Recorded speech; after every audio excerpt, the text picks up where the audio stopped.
Welcome to my channel. This is before and this is after, and now let's start the look. ये हमारी Heera Mandi inspired look है। इसके लिए सबसे पहले हम स्किन को हाइड्रेट करेंगे।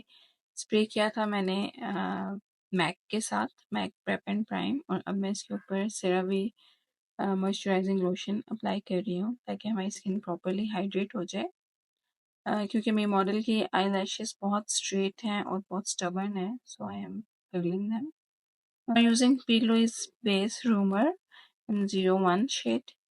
अच्छे तरीके से दोनों लिड्स के ऊपर मैं इसको ब्यूटी ब्लेंडर से अप्लाई कर रही हूँ एंड मेकिंग श्योर कि कोई कॉर्नर या कोई भी लेयर अंदर ना रह जाए। साथ साथ हम इनके बाल भी बना रहे हैं क्योंकि हमें फ़ोटोशूट के लिए इनको टाइमली प्रिपेयर करना है। सो प्रॉपरली मैं अपना बेस जो पी लुइस है आई बेस, उसको मैं प्रॉपरली ब्लेंड कर रही हूँ, अच्छे तरीके से उसको बिठा रही हूँ ताकि मेरा एप्लीकेशन जो है वो स्मूथ हो। So now taking a very nude brown shade, मैं उसको पूरे लिप पे अप्लाई कर रही हूँ क्योंकि ये लुक जो है ये बहुत ज़्यादा ड्रामेटिक नहीं है, बहुत ज़्यादा ग्लैमरस लुक नहीं है, एक सिंपल अच्छी see it's very blended look. तो इसलिए मैं इसके अंदर बहुत ज़्यादा शेड्स और बहुत ज़्यादा कलर्स यूज़ नहीं करूँगी। वही शेड जो मैंने एक सिंगल शेड लिया था उसको मैंने पूरे लिड के ऊपर अप्लाई कर दिया है। Now taking an other brown, थोड़ा सा कॉर्नर्स के ऊपर मैंने उसको अप्लाई किया है, जो हमारा सी बनता है कॉर्नर्स में उसके ऊपर अप्लाई कर रहे हैं और इसको भी इस तरीके से पूरे लिड के ऊपर मैं स्प्रेड कर रही हूँ। शेड स्प्रेड करने के बाद मुझे लग रहा है कि थोड़ा सा मुझे हाईलाइट करना चाहिए, तो मैंने इसके लिए एक हाईलाइटिंग का शेड लिया है जो कि मैं ब्रो के नीचे अप्लाई कर रही हूँ। अच्छा, आपने मेरे ब्रश की मूवमेंट देखी होगी कि मेरे ब्रश की मूवमेंट बहुत आप कह लें बहुत वाइड है। मैं उसको बहुत स्पेरिंगली वेट कर रही हूँ, स्प्रेड कर रही हूँ फुल लिड तक, उसको हाफ लिड तक मैं ले आई हूँ नीचे। इससे ये होता है कि शेड्स की ब्लेंडिंग बहुत अच्छी आती है। अब अगेन मैं इसके ऊपर जब दोबारा से कलर लगाऊंगी तो वो इस तरह से लगेगा कि ये शेड्स दोनों आपस में मर्ज हैं। तो इस तरीके से शेड्स आपस में एक दूसरे के साथ मिक्स हो जाते हैं, तो आपकी बहुत हार्श लाइंस नज़र नहीं आती हैं आई मेकअप में या पूरे मेकअप में भी। जब आप इस तरह से शेड्स को एक दूसरे के ऊपर अप्लाई करते हैं या मिक्स एंड मर्ज करते हैं तो आपको बहुत अच्छी ब्लेंडिंग और बहुत स्मूथ रिजल्ट्स मिलते हैं। यहाँ पे सेम ब्राउन शेड थोड़ा सा मैं डेप्थ दे रही हूँ ताकि थोड़ा सा इंटेंसिफाई कर रही हूँ शेड को मैं। और इसके अलावा मैंने इसके अंदर कोई और शेड यूज़ नहीं किया अभी तक। मैं सिर्फ एक ही शेड का एप्लीकेशन कर रही हूँ और इसी को रीअप्लाई कर रही हूँ ताकि मेरे जो कलर्स हैं वो इंटेंसिफाई हो जाए। इसके बाद मैं थोड़ा सा डार्क शेड लूँगी। क्रिस्टीन का पैलेट है और 03 नंबर पैलेट है ये, और इसका डार्क ब्राउन शेड मुझे बहुत ज़्यादा पसंद है और मैं इसको तकरीबन पिछले 12 साल से यूज़ कर रही हूँ कॉन्टीन्यूसली। और ये मुझे ब्राइड्स में भी हेल्प करता है, ये मुझे पार्टी मेकअप्स में भी हेल्प करता है। इसका ये ब्राउन शेड बहुत खूबसूरत ब्राउन शेड है, चॉकलेट ब्राउन। और मैं अब यही चॉकलेट ब्राउन थोड़ा सा डीप ब्राउन अब कॉर्नर्स के अंदर दे रही हूँ ताकि यहाँ पे थोड़ी सी डेप्थ क्रिएट हो जाए। आपने शेड्स अप्लाई करते हुए इतना ध्यान रखना है कि आपने इतना इंटेंसिफाई नहीं कर देना कि शेड अपना एक्चुअल जो है वो उसको एक्चुअल जो उसका रिफ्लेक्शन है वो गायब हो जाए। इंटेंसिफाई करें, बट 1 से 2 एप्लीकेशंस या मैक्स 3 एप्लीकेशंस आप कर लें। इससे ज़्यादा अगर आप अप्लाई करेंगे तो बहुत ज़्यादा डार्क हो जाएंगे। Now taking a regular golden shimmer, और मैं उसको इसके ऊपर अप्लाई कर रही हूँ। आप कोई भी शेड ले सकते हैं, बट क्योंकि मेरी हीरा मंडी इंस्पायर्ड लुक है तो मैं उसके साथ थोड़ा सा ब्रॉन्जी थीम में ही इसको रखना चाह रही हूँ, इसलिए मैंने बहुत ब्राइट गोल्डन शेड नहीं लिया। बहुत एक डल कॉपर सा शेड है, डल गोल्ड कह लें आप। अगेन मैं इसको पूरे लिड के ऊपर अप्लाई कर रही हूँ ताकि मेरे शेड्स जो हैं वो मर्ज नज़र आए, मेरे शेड्स ब्लेंडेड नज़र आए। और दोबारा से एक एप्लीकेशन मैंने इसके ऊपर और कर दिया 20। अब मैंने नीचे से जितना भी एक्सेस शेड्स गिरे हुए थे, ड्रॉप फॉल आउट था, मैं सारा एक वाइप से और मेकअप रिमूवर से क्लीन कर रही हूँ। अच्छा, वाइप्स यूज़ करते हुए आपने सबसे ज़्यादा इस चीज़ का ख्याल रखना है कि ये आपका मेकअप बैरियर जो है वो ब्रेक ना करें। Now taking Huda Beauty character use करना बहुत इंपॉर्टेंट है। मैंने अपनी पिछली वीडियो में भी बताया था, अगर आपकी थोड़े से भी डिस्कलरेशन होगी, मैं वीडियो का लिंक भी साथ शेयर कर देती हूँ, अगर आपकी थोड़ी सी भी डिस्कलरेशन होगी तो वो आपकी बेस के अंदर बहुत ज़्यादा विजिबल होगी।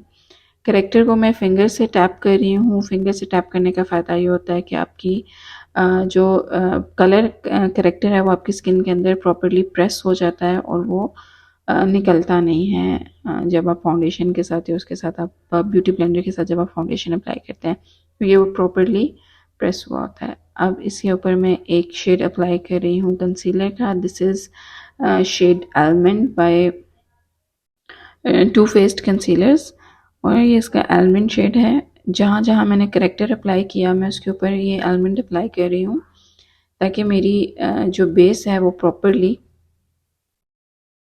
ताकि मेरा जो स्किन है वो इवन टोन हो जाए, और फिर इसके ऊपर मुझे जो भी शेड लगाना होगा बेस का वो लगा लेंगे।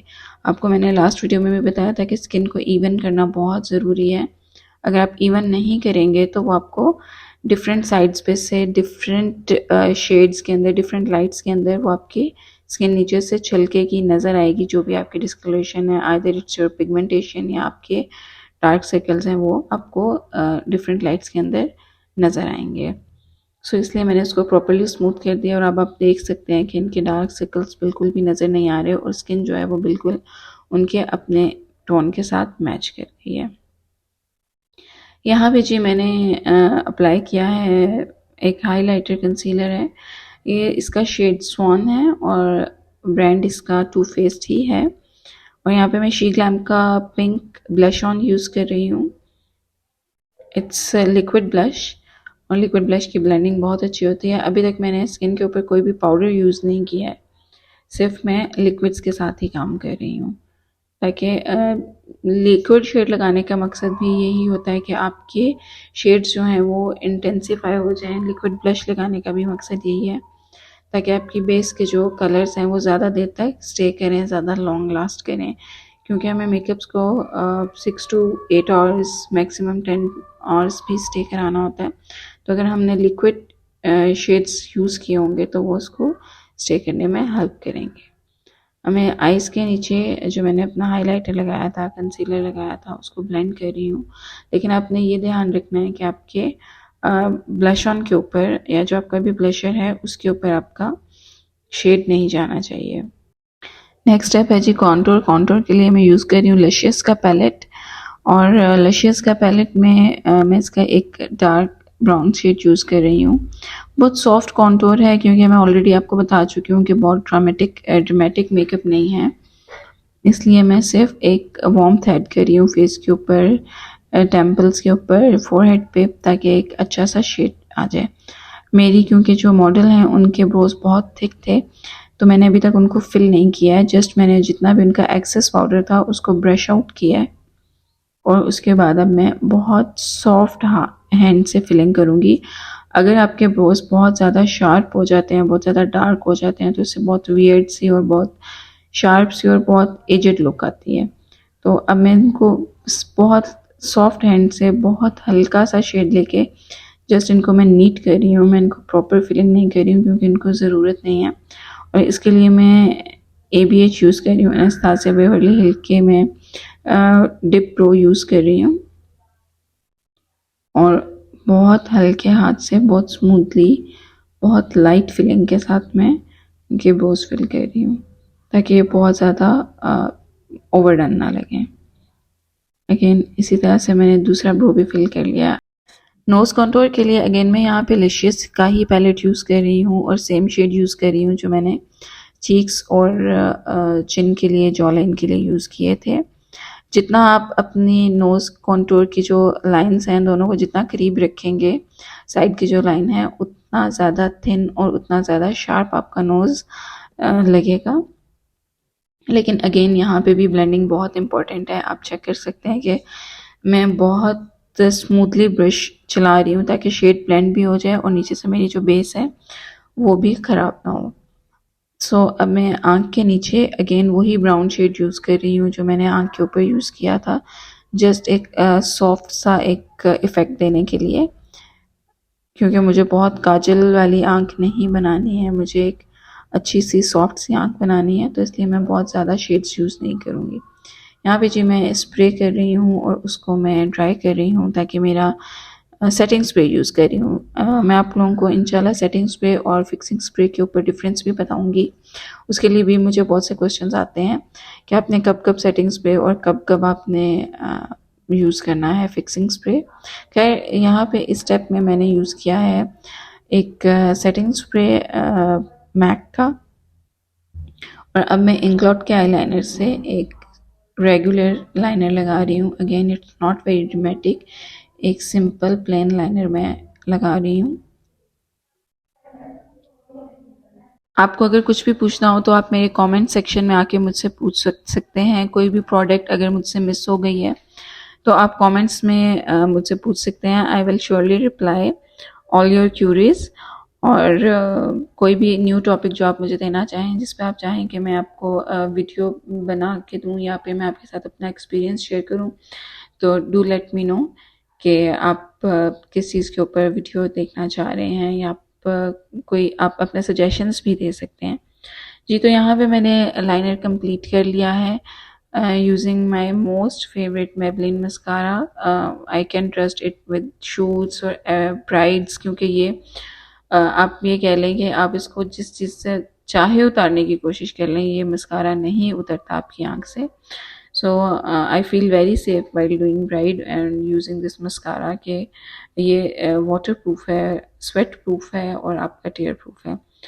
अगेन हमारे पास ब्राइड्स बहुत सी आती हैं जो ये कहती हैं कि हमारा मेकअप जो है वो ख़राब हो गया है। बट आपको मेकअप में एक चीज़ का बहुत ध्यान रखना होता है कि मेकअप जो होता है वो आपका आपकी स्किन के ऊपर कोई प्लास्टर नहीं हो जाता। प्रोडक्ट है, एक अप्लाई हुई हुई है प्रोडक्ट, उसको आपको बचाना है हीट से भी, आपको उससे बचाना है कि आप उसके ऊपर अपने हाथ ना लगाएं, आप उसको स्क्रैच ना करें, आप उसके ऊपर दुपट्टा या ज्वेलरी की फ्रिक्शन ना आने दें। तो मेकअप जब भी आप करवाएं तो इन चीज़ों की थोड़ी सी केयर करें। मैंने एक नीचे डार्क पिंक शेड दिया था लिप्स पे, और अब उसके ऊपर मैं एक शार्लेट टिलबरी का शेड यूज़ कर रही हूँ। शेड नंबर मैं आपको बता देती हूँ। The shade is bitch perfect by Charlotte Tilbury. अच्छा, लिपस्टिक लगाते हुए हमेशा आपने लिप लाइनर ज़रूर लगाना है, क्योंकि लिप लाइनर से ये होता है कि आपके पास एक गाइडलाइन आ जाती है और आपको पता चल जाता है कि आपने सिर्फ उस एरिया में काम करना है।